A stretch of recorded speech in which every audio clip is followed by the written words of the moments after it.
এই ইমাম, মুয়াজ্জিম এবং খতিবরা রাষ্ট্রীয়ভাবে আগে কখনো স্বীকৃত কোনো ভাতা পেতেন না, স্বীকৃতি পেতেন না।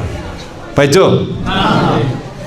এই প্রথমবার শহীদ রাষ্ট্রপতি জিয়াউর রহমানের দল, বিসমিল্লাহর দল, আল্লাহর প্রতি অবিচল আস্থা এবং বিশ্বাসের দল,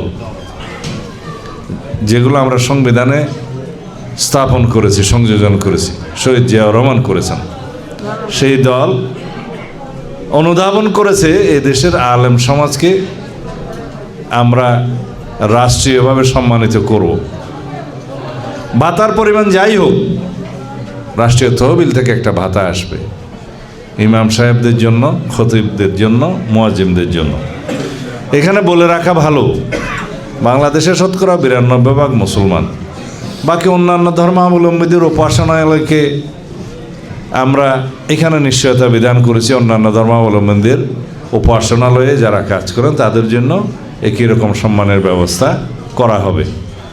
যারা আলেম সমাজের উপকারের জন্য, আলেম সমাজের অর্থনৈতিক সমৃদ্ধির জন্য, সামাজিক মর্যাদা বৃদ্ধির জন্য কোনো পরিকল্পনা না দিয়ে শুধু শুধু ইসলামের দোহাই দিয়ে ধর্ম বিক্রি করা শুরু করেছে, সেটা আপনাদেরকে দেখতে হবে। আকেলমান কে লিয়ে তো ইশারায় কাফি। এটা আমাদের ইমানের ক্ষতি করছে বিভিন্ন ভাবে।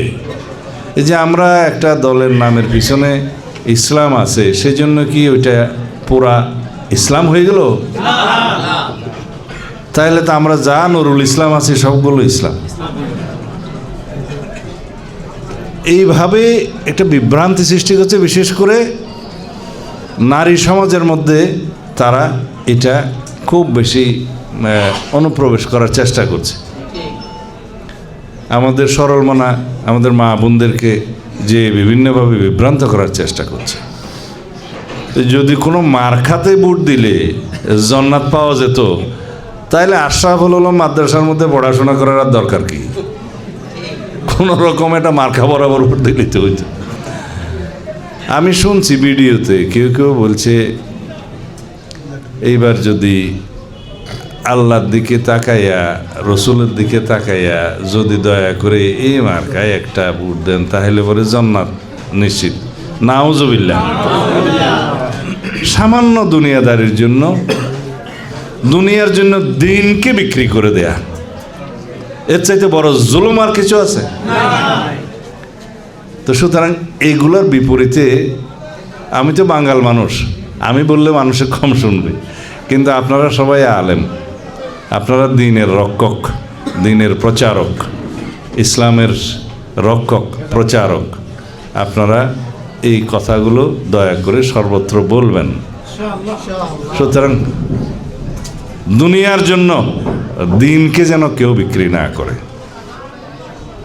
ভোটের বিনিময়ে কেউ যেন জান্নাত বিক্রি না করে। এই বিষয়টা আপনারা ঈমানি দায়িত্ব হিসেবে পালন করবেন। দরকার আছে এই জন্য যে টুপি মাথায় দিয়ে দাড়ি রেখে ইসলামের ক্ষতি করা খুবই সহজ। একজন অন্য ধর্মের লোক বা আমরা যাকে জানি ইসলামের বিপক্ষের লোক, তারা কি বলতে পারে সেটা মানুষ বোঝে, কিন্তু যদি দাড়ি টুপি দিয়ে ধর্মের দোহাই দিয়ে কথা বলে, তখন বিভ্রান্তি করা খুব সহজ হয়। এই কাজটাই তারা করছে। নাউজুবিল্লাহ। আর আমরা সবাই আচরণবিধি মেনে চলব, নির্বাচনের পরিবেশ রক্ষা করব।